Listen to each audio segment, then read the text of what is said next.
Assalamualaikum warahmatullahi wabarakatuh. Bismillahirrahmanirrahim. Bismillah, alhamdulillah, wassalatu wassalamu ala rasulillah Sayyidina Muhammad ibn Abdillah wa ala alihi wa ashabihi wa azwajihi wa dhurriyyatihi wa ahli baitihi wa man tabi'ahum bi ihsan ila yaumil qiyamah. Para alim, para ulama, para kiai, ajengan yang saya hormati, pengurus Jamiah Nahdlatul Ulama dan organisasi-organisasi yang lain yang hadir, Pak Sekda yang saya hormati, Pak Dandim, Pak Kapolres yang saya hormati, jajaran Forkompimda yang hadir, seluruh Ketua MUI yang saya hormati, mana lagi masih?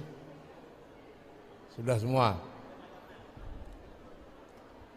Alhamdulillah saya nyebrang di Merak, turun jam 7 pagi sampai di Indramayu jam 2.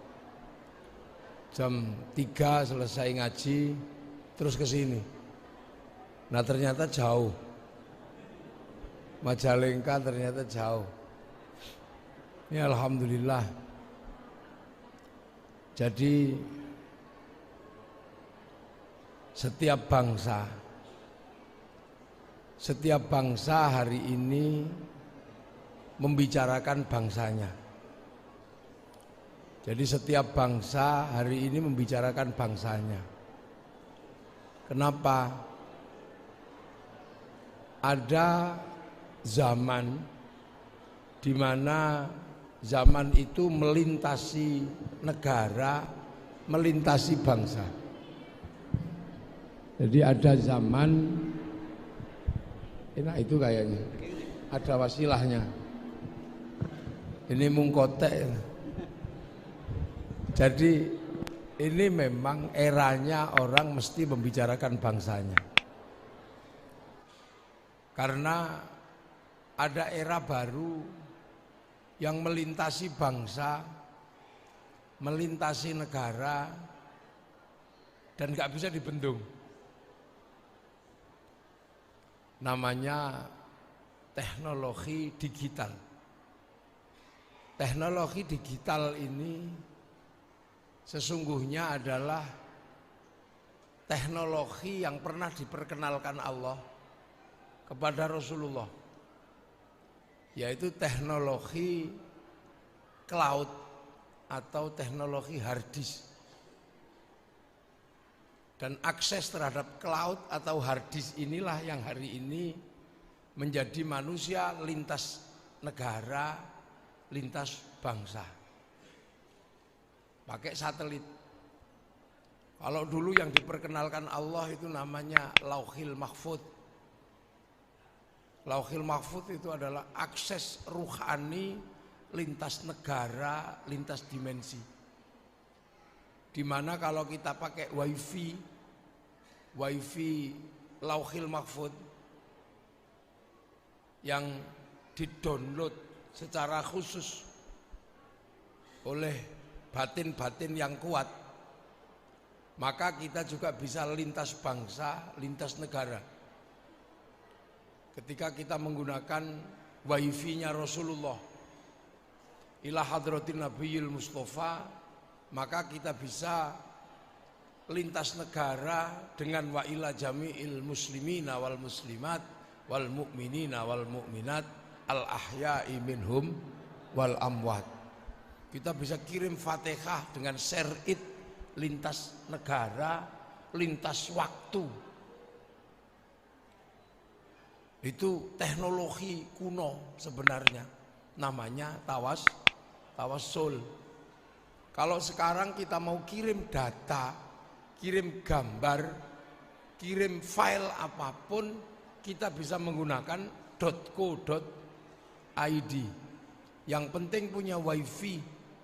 Kalau nggak punya wifi, kita bisa pakai wifi gratisan. Lantas kita kirim berita ke seluruh dunia. Makanya Liverpool sama Real Madrid sepak bola kita nggak perlu ke sana. Kita cukup nunggu di rumah. Di rumah masing-masing kita tunggu. Nah, di rumah itulah akhirnya kemudian ada orang nyuting di sana, naikkan ke satelit, dibagi ke seluruh dunia, namanya siaran langsung, bagiannya sama. Makanya kita diajarkan kalau kirim doa pakai wifi-nya Nabi, wifi-nya wali. Karena Nabi wali itu wifi-nya besar. Sebab Nabi wali itu kalau download serius. Kalau download ke Lauhil Mahfuz itu serius. Qalu rabbuna Allah tsumma istaqamu tatanazzalu alaihimul malaikah alla takhafu wala tahzanu. Ada yang 25 tahun download. Ada yang 3 tahun download. Makanya filenya wali itu besar. Lah kita kenapa nggak punya wifi? Karena kalau kita download listriknya mati. Ya Allah, ya Allah, ya Allah, ya Allah, ya Allah, ya Allah, ya Allah, capek. Nah itu yang sekarang terjadi. Makanya dari dulu kita diajarkan tawassul. Kita menggunakan wifi besar yang terhubung dengan cloudnya Allah, namanya Lauhil Mahfuz. Makanya doa bisa kita kirim lintas waktu, lintas dimensi. Seperti sepak bola, tanpa harus kita ke lokasi, tapi kita nunggu siaran langsung. Makanya kalau ada orang tidak percaya doa bisa dibagi, orang itu nggak punya TV. Nah inilah teknologi hari ini yang membuat kita lintas negara, lintas bangsa.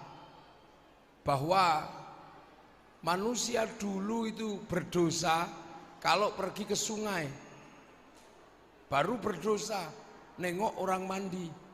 Sekarang di dalam kamar dengan jarinya bisa berdosa karena bisa download orang mandi. Dunia baru inilah yang sekarang terjadi, dunia cloud, dunia server. Nah kita punya server besar namanya Lauhil Mahfuz. Kalau orang Yahudi, orang Nasrani membayangkan namanya kotak Pandora, namanya tabut Sulaiman. Kalau orang Yunani membayangkan itu namanya kotak Pandora lah. Kalau orang Jepang membayangkan itu namanya kotak Doraemon. Semua punya. Nah inilah yang menyebabkan lintas negara, lintas bangsa. Dan penguasa ini tidak terlalu banyak. Dalam piramida kehidupan ini tidak terlalu banyak. Resources negara, resources kita diambil tanpa kita mengetahui hubungannya dengan negara. Dalam setiap hari kita nyumbang kepada Mark Zuckerberg itu berapa? WhatsApp kita sumbang berapa? Itu. Makanya kemudian ketika era digital itu ada, beberapa negara mendaftarkan hurufnya untuk menjadi huruf dalam algoritma domain internasional. Seperti Cina, dia punya huruf negara. Kita tidak punya karena kita hurufnya huruf ABCD. Jadi sekuat apapun file kita simpan di dalam negeri bisa dijebol karena passwordnya pasti menggunakan huruf abjad ABCD. Tapi Cina begitu era digital, Jepang begitu era digital, dia daftarkan hurufnya dalam domain internasional. Makanya ketika Cina melawan Amerika, dia berani. Dia lawan transaksi internasional yang namanya Amazon, dia lawan dengan Alibaba. Dia lawan WhatsApp dengan WeChat. Dia lawan Facebook dengan QQ, Ren. Kita nggak bisa. Makanya seandainya kemudian nanti usaha ini berhasil, akan ada huruf Jawa, huruf Sunda masuk ke domain internasional, maka kita bisa mempassword apa yang kita simpan dalam file-file besar dengan password lokalnya masing. Misalnya kalau Sunda akan dipassword dengan huruf Sunda dengan kalimat Siborokokok, itu nggak ada yang tahu. Nggak ada yang dijebol. Nah, sistem transnasional inilah yang membuat apa yang disebut sebagai kebangsaan bertaruh di situ. Karena bangsa itu nggak bisa dihindari. Menjadi bangsa adalah fitrah dari Allah. Wa ja'alnakum syu'uban wa qabaila lita'arafu. Resourcesnya, bentuknya Allah yang ngatur. Kita kebagian kena bentuk yang kecil, pesek-pesek. Cina kebagian bangsa yang tembem-tembem, sipit-sipit. Arab kebagian bangsa dengan wujud tinggi besar, gagah, cantik, ganteng. Eropa dengan kulit putih, rambutnya merah. Afrika dengan kulit hitam gosong. Ini adalah takdir dari Allah. Cuman masalahnya satu, hari ini bangsa kita ini akan menjadi prototip bangsa masa depan. Apa prototip bangsa masa depan? Adalah kaum muslimin yang bisa rukun dengan berbagai bangsa, berbagai suku, bahkan berbagai pilihan agama. Bangsa kita adalah bangsa yang bisa. Sehingga ada pertanyaan besar, kenapa Arab satu bangsa bisa pecah jadi puluhan negara? Kenapa Eropa satu bangsa bisa pecah jadi puluhan negara? Tapi kenapa kita puluhan bangsa, puluhan suku mampu bersatu dalam satu negara kesatuan Republik Indonesia? Semua orang bertanya, kenapa kita mampu? Islam yang mayoritas di Timur Tengah pasti ribut dengan kelompok yang berbeda. Islam yang mayoritas di Afghanistan ribut dengan kelompok yang lainnya.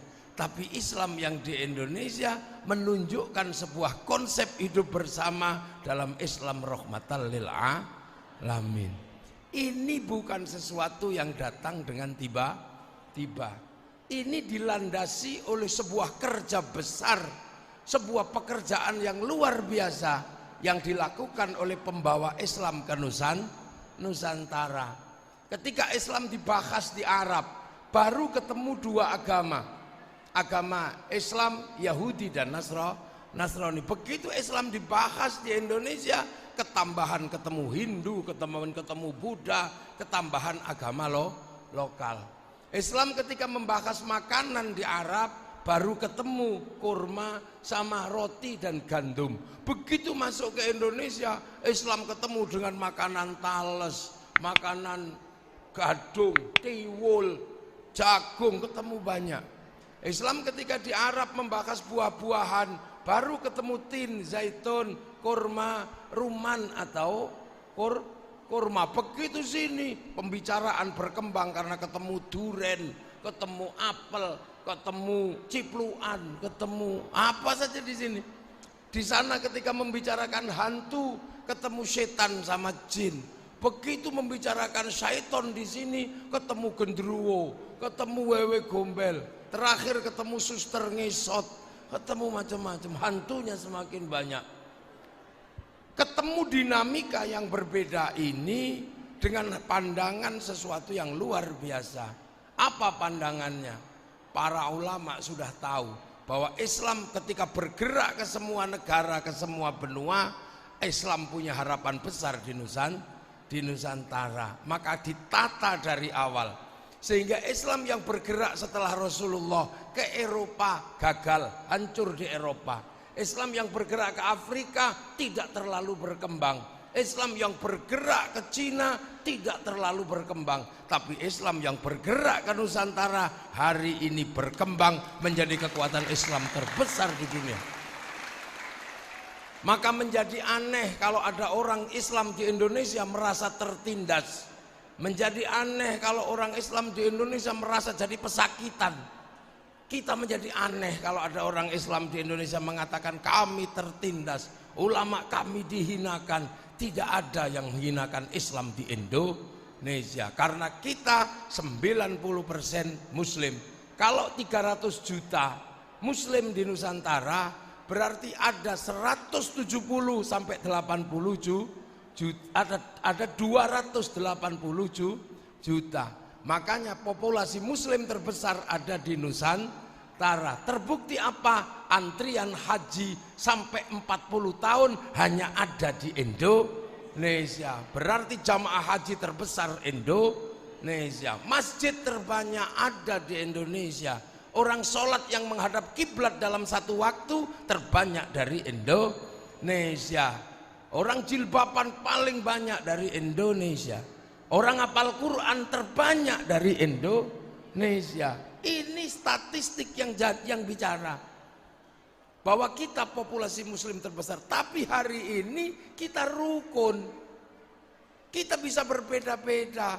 Ini sudah dirancang oleh para pendiri bangsa. Terutama siapa? Para wali. Para wali merancang bagaimana perbedaan ini bisa berjalan dan menjadi landasan Islam rahmatan lil alamin. Maka ketika ketemu agama berbeda, ketemu agama suku berbeda, ketemu semua perbedaan, para wali hanya berpikir satu hal, kembalikan semua kepada Rasulullah, titipkan bangsa ini kepada Rasulullah. Berbeda-beda tetapi hidup bersama. Rasulullah punya konsep besar yang luar biasa. Apa konsep itu? Konsepnya Rasulullah adalah kullukum ra'in wa kullukum mas'ulun an ra'iyati. Kalian semua adalah pemimpin dan harus saling bertanggung jawab. Maka kemudian semua perbedaan agama, perbedaan suku disatukan dalam konsep hidup saling bertanggung jawab. Hidup berbeda tapi saling bertanggung jawab dalam konsep Rasulullah, itulah konsep ra'iyah yang akhirnya berlaku di Nusantara dan kita serap dalam bahasa kita menjadi bahasa rakyat. Bahasa rakyat adalah bahasanya Rasulullah. Hidup berbeda-beda tapi tetap hidup saling bertanggung jawab. Jadi kita bukan people, kita bukan Vox Populi, Vox Dei, suara mayoritas, suara Tuhan, bukan. Itu kalau suara mayoritas, suara Tuhan, itu pasti menindas seperti khilafah. Kita bukan komunis. Kalau komunis itu adalah diktator proletariat, kaum miskin yang menindas. Kita ra'iyah. Sebesar dan sekuat apapun, kaum muslimin akan hidup berdampingan dalam perbedaan tapi saling bertanggung jawab. Konsep itulah namanya ra'iyah yang diserap ke bahasa Indonesia menjadi rakyat. Dan satu-satunya bangsa muslim dunia yang sanggup mengambil kalimat ra'iyah untuk menyebut warga bangsanya hanya Muslim Indonesia. Ini hanya di Indonesia. Makanya ra'iyah atau rakyat ini jangan saling mengkafirkan. Dalam pandangan ra'iyah orang boleh berbeda-beda, bahkan berbeda agama, lakum dinukum waliyadin. Berbeda bangsa, waja'alnakum syu'uban wa qabaila lita'arafu. Itulah yang melandasi falsafah ketuhanan yang Maha Esa. Kemanusiaan kita diuji untuk mengakui perbedaan agama orang dan Tuhan orang. Tapi kalau kalian mau memimpin, orang yang mengakui perbedaan kok mau mimpin, satu yang diutamakan kerakyatan, pimpin dengan hikmah. Hikmah adalah bahasa paling dasar bagaimana masuk ke agama Allah. Ud'u ila sabili rabbika bil hikmah. Sebuah landasan hidup yang luar biasa. Makanya kalau ada orang kufar kafir, biasanya orang ini tidak mengerti konsep ra'iyah yang ditawarkan oleh Rasulullah Muhammad sallallahu alaihi wasallam. Nah itulah kalau kemudian jadi pertanyaan, kenapa Arab satu bangsa bisa pecah jadi puluhan negara? Kenapa Eropa satu bangsa bisa jadi puluhan negara? Kenapa kita puluhan bangsa bisa bersatu, puluhan agama bisa bersatu dalam satu negara kesatuan Republik Indonesia? Karena kita mengikuti konsep ra'iyah yang ditawarkan oleh Rasulullah Muhammad sallallahu alaihi wasallam. Nah itu loh, makanya para kiai ini gak ada yang ribet. Jarang para ulama-ulama penerus para wali mengatakan Indonesia toghut, jarang, nggak ada.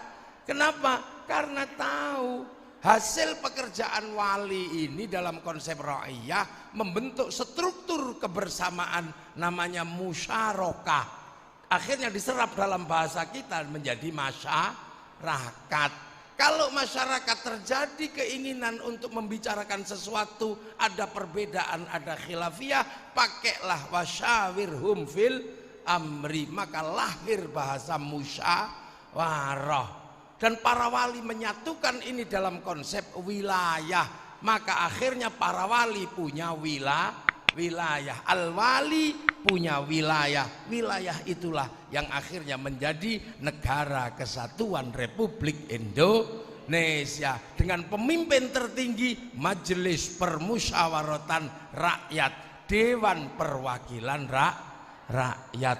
Ini bukan konsep sederhana. Ini konsep yang sangat mendalam dan konsep yang hari ini kita bisa menikmati. Akhirnya bangsa Indonesia bisa rukun dalam perbedaan, bisa hidup bersama-sama untuk menyongsong apa? Menyongsong setiap zaman bahwa kerukunan dan kebersamaan adalah landasan kehidupan yang akan harus selalu ada dalam setiap perubahan zaman. Dan kita akan menyongsong itu. Apa yang akan kita songsong? Transnasional ini akan menghasilkan manusia yang berlomba-lomba untuk menghasilkan produk-produk kehidupan. Semua bangsa punya produk-produk kehidupan. Dan bangsa-bangsa ini memproduk peradaban, memproduk teknologi. Amerika memproduk peradaban, dia memproduk teknologi, kita pakai. Korea memproduk peradaban, memproduk teknologi, kita pakai. BTS hadir di sini, Samsung hadir di sini. Lantas bangsa kita mau produk apa? Hari ini kita sedang belajar, anak-anak kita sedang sekolah. 20 tahun lagi kita akan melihat anak-anak Indonesia akan mampu produksi produk peradaban dan akan mampu memproduksi produk teknologi. Hari ini para alim, para ulama Indonesia mampu memproduksi bagaimana kebersamaan dalam agama, mewujudkan Islam rahmatan lil alamin. Maka semenjak runtuhnya Eropa dalam agama, runtuhnya Arab dalam urusan agama, runtuhnya Afghanistan dalam urusan agama, sekarang berlomba-lomba ke sini belajar cara beragamanya orang Indonesia. Dan kebetulan yang menjadi jujukan atau tempat belajar adalah Islam yang ada di depan kita semua, yang diajarkan dalam Islam ala Nahdlatul Ulama. Ini bukan main-main. Nah, ini masa depan ini akan ada. Makanya ketika produksi ini akan ada, imbangan utamanya adalah rasa cinta pada bangsa dan negara. Eropa, Amerika kenapa bangkit? Dia kenalkan rasa cinta pada bangsanya. Amerika mengembangkan film koboi berpuluh-puluh tahun sampai anak-anak Amerika begitu cintanya pada bangsanya. Korea membangun cerita-cerita Korea sampai anak Korea begitu cintanya kepada bangsanya. Jepang membangun cerita samurai luar biasa sampai anak-anak Jepang cinta pada bangsanya. Cina membangun cerita-cerita bangsanya, mulai dari ular putih sampai kungfu, dibangun cerita semuanya. Akhirnya anak-anak Cina begitu mencintai bangsanya. Dan Amerika bertanggung jawab. Ketika Amerika ditekan oleh bangsa kecil namanya Vietnam, kalah dengan Vietcong, Amerika nggak boleh malu. Dia bangun sebuah cerita dalam film Rambo 1-6.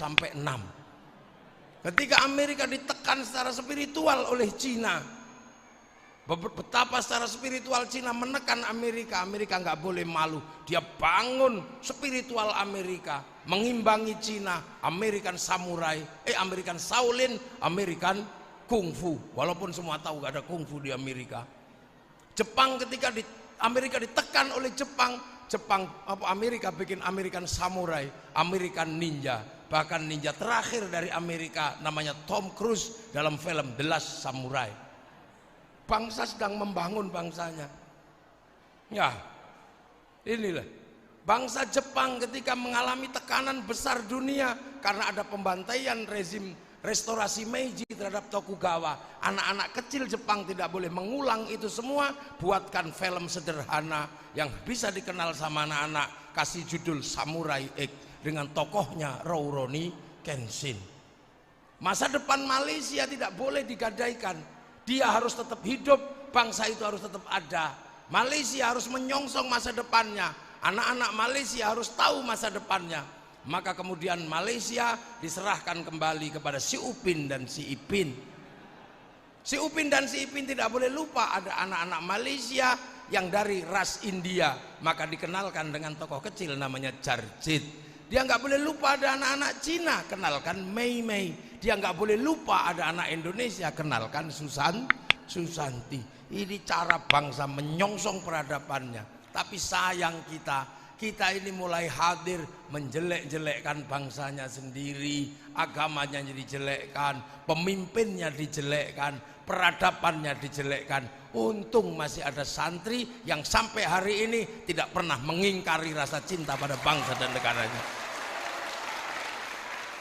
Jadi kita ini suka nggak suka dipaksa menjadi bangsa konsumsi. Kita tidak boleh berproduksi. Kita dipaksa menjadi bangsa konsumsi. Pemerintah mau menggeser ibu kota, ributnya luar biasa. Padahal ibu kota harus dipindah ke kawasan timur. Karena apa? Kita selama ini secara tidak sadar dijajah secara finansial oleh Inggris melalui Singapura dan Malaysia. Singapura dan Malaysia dikasih 1 jam lebih awal dari jam Jakarta. Padahal dalam teori bujur dan teori lintang mestinya Singapura dan Malaysia jamnya lebih lambat 1 jam daripada jam Jakarta. Tapi karena dia persemakmuran, dia bagian dari Commonwealth, maka oleh Inggris dikasih 1 jam lebih awal dari jam Jakarta. Melanggar teori bujur dan teori lintang bumi. Apa yang terjadi? Karena dia 1 jam lebih awal dari jam Jakarta, bursa efeknya buka 1 jam lebih awal, sehingga saham-saham terbaik habis di Singapura dan Malaysia, saham yang jelek baru masuk Jakarta. Ini cara pandang kebangsaan, bukan cara pandang kegagalan pilpres. Ini cara pandang negara. Makanya kita sudah mulai.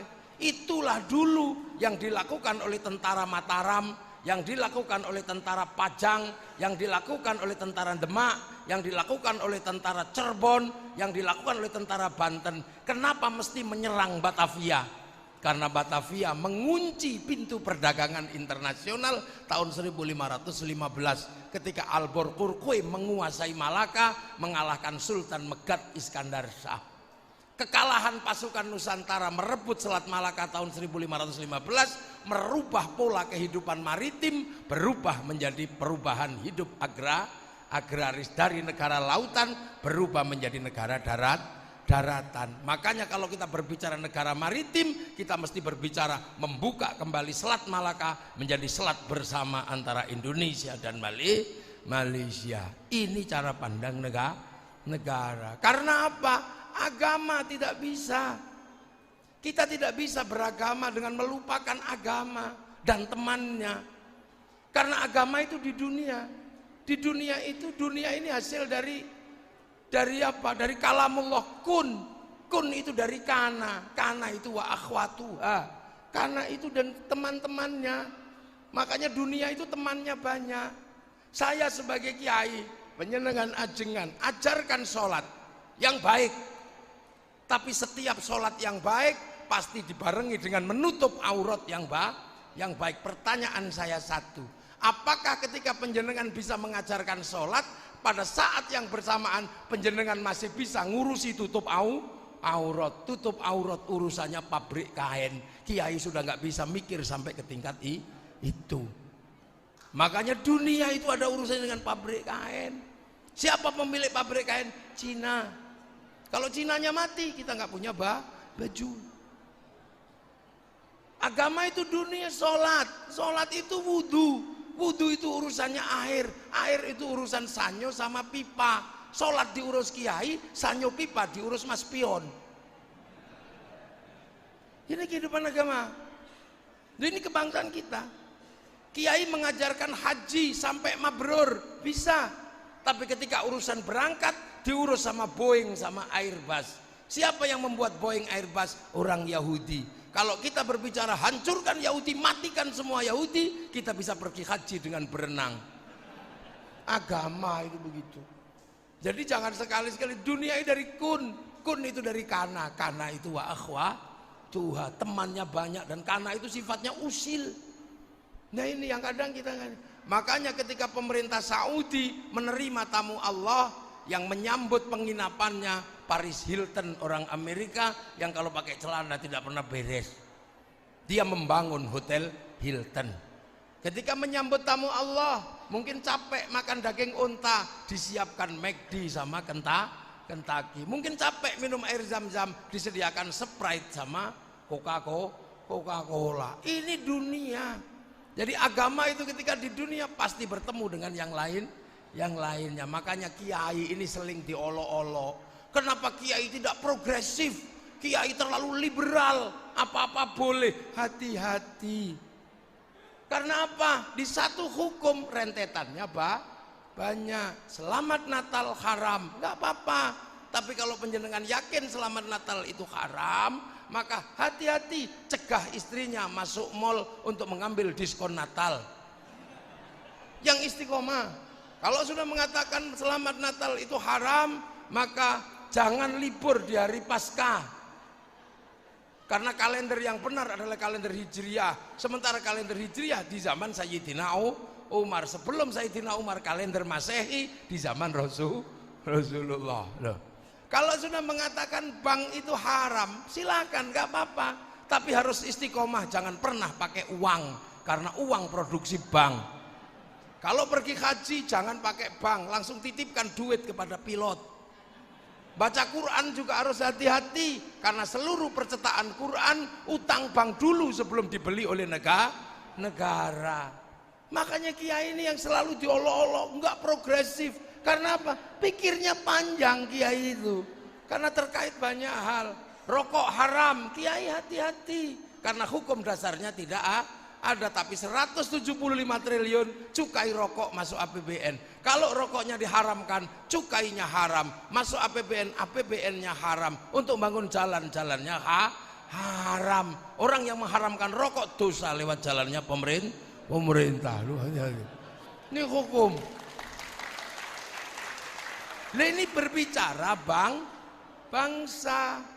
Kita punya teritori dari Sabang sampai Merauke. Semua orang sholat. Ketika bangun masjid urusan tanah ini urusannya BPN. BPN urusannya negara. Jadi ketika kita sholat kita berhubungan dengan negara. Ketika kita sholat bangun masjid itu batu sama pasir. Di antara batu dan pasir disatukan oleh semen. Maka sesungguhnya kita kiai harus ngerti bahwa Islam itu bisa dibangun karena ada pabrik semen. Tidak ada berdiri sendiri. Makanya Rasulullah hanya sederhana ketika menyatakan mayyuridillahu bihi khairan yufaqihu fiddin. Siapa yang dikehendaki baik oleh Allah dikasih ngerti dalam urusan agama. Khairon itu nakiroh di situ, maka maknanya khairon kamilan, kebaikan yang sempurna. Manusia nggak ada yang sempurna, hanya Allah. Maka ketika manusia baik, dia tidak akan sempurna kebaikannya. Contoh pengajian sore hari ini baik bukan? Baik. Yang paling baik siapa? Kiainya pasti. Sampai jam 5 masih ditunggu. Tapi kiai tak boleh mengatakan yang terbaik, sebab bisa datang ke sini nampak baik karena diundang sama panitia. Tanpa panitia kiai nggak terlihat baik. Kalau sudah seperti itu baik kiai apa baik panitianya? Wah, yang kata panitianya baik panitianya. Karena kalau panitianya bilang nggak saya undang, tapi kalau saya bilang kalau saya nggak datang pengajianmu juga jelek. Kalau di sini ikut-ikutan yang baik kami kiai, kenapa? Karena kami datang. Kalau kami nggak datang, ini bukan pengajian, tapi cek sound. Nah inilah makanya kita mesti hati-hati memandang bangsa ini. Makanya sampai nggak usah ribut. Para ulama, para kiai tenang melihat perubahan kebangsaan. Dan kita untuk berbicara kebangsaan seperti ini, mulai harus berpikir ini fitrah dari Allah. Kenapa orang Cina putih karena di sana musim dingin. Kalau musim dingin di Cina saljunya turun, mataharinya keluar, silaunya luar biasa, maka makanannya begini. Makanannya harus banyak, diatur oleh negara, karena 2 miliar orang salah hitung makanannya habis, maka mereka akan mati di musim dingin. Afrika juga sama, ketika dia butuh makan, dia nggak bisa serta-merta nanam jagung, karena jagungnya pasti dihabisi sama betet Afrika. Betet Afrika gedenya sak mentok, namanya Makau. Ketika mereka nanam pisang pasti dihabisi oleh monyet, karena monyet Afrika besarnya sak sapi, namanya gorila. Ketika mereka nanam padi habis oleh burung pipit Afrika jutaan diimpor oleh orang Indonesia, maka kemudian di sini dijual 30 juta, namanya black strut. Mereka nggak bisa hidup dengan nyaman dan tenang. Nah, kita ini memiliki bangsa yang sudah ditata oleh para pendahulu, punya ketenangan, punya perdamaian, dan inilah kerukunan awal menyongsong masa depan. Bagaimana bangsa negara kita memiliki konsep Islam yang namanya wahadzal baladil amin. Watin demi buatin simbol Nabi Nuh, wazaitun simbol Nabi Isa, waturi sinina simbol Nabi Musa, simbol Nabi Muhammad apa? Wahadzal baladil amin. Dan demi keamanan bangsa dan negara yang akan melindungi manusia yang baik, laqad khalaqnal insana fi ahsani taqwim. Manusia yang baik dilindungi, dan akhirnya kemudian sempurna karena ada amanu wa amilus lihat agama yang baik terlindungi karena ada keamanan bangsa dan negara. Manusia rusak, agama rusak tanpa perlindungan keamanan bangsa dan negara. TNI Polri menjaga amanu wa amil solihat, menjaga aksani takwim dengan apa? Tetap konsisten menjaga baladil amin. Jihad TNI Polri adalah jihad menjaga keamanan bangsa dan negara. Jam berapa sekarang? Sudah maghrib belum? 3 menit lagi. Sudah pada wudhu belum? Sudah. Nah, saya belum. Nah, inilah. Ini jadi kita ini hari ini jangan lagi kita selalu membayangkan ajaran baru ini akan cocok. Beberapa ajaran sudah lewat. Hizbut Tahrir khilafah dipakai di Suriah oleh ISIS, hancur. Khilafah dipakai ISIS di Libya, hancur. Dibawa ke sini, di negara asalnya Filistin ditolak, dibawa ke Indonesia lah laku. Jangan, kita bisa buka dunia. Ikhwanul Muslimin dipakai di Mesir, Mursi digantung sama orang Mesir, mau dipraktekkan di Indonesia. Ini mustahil. Juallah produk, walaupun nggak laku, paksakanlah laku, tapi ketika itu dipakai, itu akan merusak bangsa kita sendiri. La ilaha illallah dikibarkan dalam bendera Hizbut Tahrir. La ilaha illallah sudah ditanam menjadi tahlilan di Indonesia. Kamu kalau anti la ilaha illallah, anti bendera ini, anti la ilaha illallah, enggak. Kami tahlilan pakai la ilaha illallah. Kami anti bendera PKI Palu Arit, tapi kalau kami ke sawah tetap pakai arit, pergi nukang tetap pakai palu. Ini cara. Syiah itu konsep yang ada di daerah Iran hari ini untuk menata mereka itu juga nggak jalan, mau dibawa ke sini. Ikhwanul Muslimin nggak jalan. Urusan jenggot yang ribut di Afghanistan meruntuhkan Afghanistan, tapi bangsa ini yang al-muhafadzatu 'alal qadimis shalih wal akhdhu bil jadidil aslah, mampu merukunkan perbedaan, mampu menjadi bangsa yang siap tinggal landas dengan kerukunan dan kebersamaan, tanpa konflik, tanpa adanya pertentangan dan perlawanan. Fa insyaallah Islam rahmatan lil alamin akan ada dan muncul dari Indonesia, dan itu akan dilakukan oleh santri. Maka ndak usah khawatir ya, yang penting kita rajin diskusi, rajin berbicara tentang masa depan kita, dan sing jelas sing waras ojo ngalah, udah itu aja. Yang waras jangan ngalah. Mosok sing waras ngalah. Sekarang banyak yang mulai nggak waras. Uji coba di negara manapun sudah gagal, dibawa ke Indonesia. Bangsa ini dibawa ke kanan oleh kelompok-kelompok radikal kanan gagal, bangsa ini dibawa oleh kelompok kiri juga gagal, sudah pernah diuji semua. DITI gagal, PKI gagal, tapi karena memang takdirnya bangsa ini adalah bangsa yang di tengah-tengah, tidak ke kiri dan tidak terlalu ke kanan, dan yang bisa seperti itu hanya sifat wasatiyah Jam'iyah Nahdlatul Ulama. Assalamualaikum warahmatullahi wabarakatuh. Bismillahirrahmanirrahim. Alhamdulillahirabbil alamin. Hamdan na'imin, hamdan syakirin, hamdan yuwafi ni'ama yukafi'u mazidah. Ya Rabbana lakal hamdu kama yanbaghi li jalali wajhikal karimi wa 'azimi sultanik.